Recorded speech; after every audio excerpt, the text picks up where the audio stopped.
GV Prakash தான் நடிக்க இருக்கும் அடுத்த படத்துல ஆனந்தியை கழட்டி விட்டதாக செய்திகள் வெளியாகி இருக்கு. த்ரிஷா இல்லனா நயன்தாரா படத்துல ஜிவி பிரகாஷ் குமார் ஜோடியாக நடிச்சார். கயல் படத்துல வந்த ஆனந்தி. இதையடுத்து எனக்கு இன்னொரு பேர் இருக்கு படத்திலும் பிரகாஷோட நடிக்க ஒப்பந்தமானார். இதையடுத்து மற்றொரு புது படத்திலும் இந்த ஜோடி நடிக்க முடிவாகி இருந்தது. ஒரே ஜோடி தொடர்ச்சியாக பல படங்கள்ல நடிச்சா அவங்கள பத்தி கிசு கிசு கிளம்புறது சகஜமாயிருச்சு. அது பிரகாஷ் விஷயத்திலும் அரங்கேற தொடங்கியிருக்கு. ஆனந்திக்கு படங்கள்ல நடிக்க பிரகாஷ் சிபாரிசு செய்யறதாக சொல்லப்பட்டது. இதையறிந்து ஷாக்கான பிரகாஷ், என் படத்துல ஆனந்தி நடிக்கிறதுக்கும் எனக்கும் சம்பந்தமே இல்ல, கதைக்கு பொருத்தமாக இருக்கிறதால டைரக்டர்கள் தான் ஒப்பந்தம் செய்யறாங்க அப்படின்னு சொல்லியிருக்காரு. கிசு கிசுக்கு தீனி போட விரும்பாத பிரகாஷ் குமார் தன்னோட புதிய படத்துல ஆனந்தியை கழட்டி விட்டுட்டு நிக்கி கல்ராணியை ஜோடியாக சொல்லியிருக்காராம். இந்த ஜோடியும் ஏற்கனவே டார்லிங் படத்துல நடிச்சிருந்தது குறிப்பிடத்தக்கது.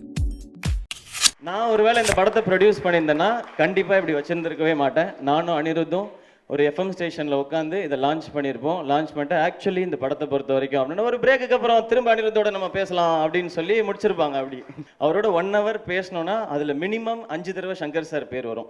சங்கர் சார் படத்துலலாம் எல்லாமே சூப்பராக இருக்கும் அப்படின்னு சொல்லி அவன் வந்து சொல்லிட்டே இருப்பான். அந்த பாட்டு எல்லாமே அப்படின்னு சொல்லி எல்லாமே சங்கர் சாரோட இன்ஸ்பிரேஷனில் தான் இருக்கும். அவருக்கு எல்லாமே ட்ரீம் பிக். எனக்கும் பாக்கிக்கும் வெளியே வந்து நம்பிக்கையே இல்லை. என்ன பாக்கி சும்மா சொல்லி அனுப்பிச்சிருப்பாங்களோ, நம்பலாமா, அவர் பண்ணுறேன்னு சொல்லிட்டாருண்ணே அப்படின்றாரு. ஒருவேளை டவுட்டாக இருக்குல்ல உங்களுக்கும் அப்படின்னு சொல்லி எங்களுக்கு வந்து ஆச்சரியம். எங்களை நம்புறதுக்கே ஒரு நாள் ஆச்சு. பட் பிசி சார் உள்ளே வந்ததுக்கு அப்புறம் தான் இந்த ரெமோ ஆக்சுவலாக ஒரு குட்டி ரெமோவாக இருந்தது. ஒரு சங்கர் சாரோட பட ரெமோ அளவுக்கு மாறினது பிசி சார் உள்ளே வந்ததுக்கு அப்புறம் தான். தேங்க்யூ பிசி சார், நீங்கள் இதை ஸ்டார்ட் பண்ணி வைக்கலன்னா அது இவ்வளோ பெருசாக ஆயிருந்திருக்காது. Thank you so much. Girl character பண்ணும்போது சார் ரசிச்சு ஷூட் பண்ணுவாங்க. எனக்கு தெரிஞ்சு கீர்த்தி பொறாமப்பட்டது காரணம்லாம் அதுவாக தான் இருக்கும்னு நினைக்கிறேன். என் க்ளோஸ்அப்புக்கெலாம் அவ்வளோ நேரம்லாம் யாரும் லைட் பண்ணதே கிடையாது. என் க்ளோஸ்அப்லாம் அப்படி வச்சு கண்ணுக்கு மட்டும் ஒரு லைட்லாம் பிசி சார் வச்சுருப்பாங்க. நான் அப்படியே பார்ப்பேன். நானே லவ் ஆயிடுவேன் அப்பப்போ. சே அது நீ தான்டா.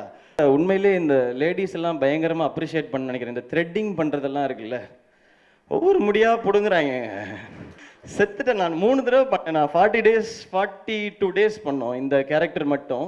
அதில் 3 தடவை த்ரெட்டிங், எப்படி சொல்கிறேன்னு தெரியல, த்ரெட்டிங் வேக்சிங் இதெல்லாம் பண்ணேன் நான் அப்படின்னு சொல்லி இந்த ட்ரெஸ் எல்லாம் இப்படி இழுத்து விட்டுக்கிட்டே இப்படியே நடந்து இப்படியே ஸ்லோவாக இப்படியே வந்து நின்னேன். பிசி சார் இப்படியே பார்த்தாங்க. ஐயோ அப்படின்னாங்க. ஐயோவா போச்சா, அப்போ ஏற்கனவே வேறு ஒரு 20 நாள் ஷூட்டிங் பண்ணிட்டோமே, இப்போ ஒன்றும் பண்ண முடியாது. இல்லை இதுக்கு வேறு மாதிரி லைட் பண்ணணும்னு சொல்லி எனக்கு பிசி சார் என்னை ஃப்ரேமில் காமிச்சதுக்கு அப்புறம் தான் அந்த கான்ஃபிடென்ஸே வந்துச்சு. ஓகேன்னா அந்த முதல் நாள் வந்து எப்படி இந்த கேரக்டருக்கு எப்படி நடிக்கணும்னே தெரில.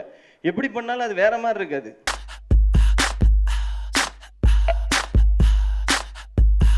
What you gonna do with all that junk inside your trunk? I'ma get you drunk, get you love drunk off my hump.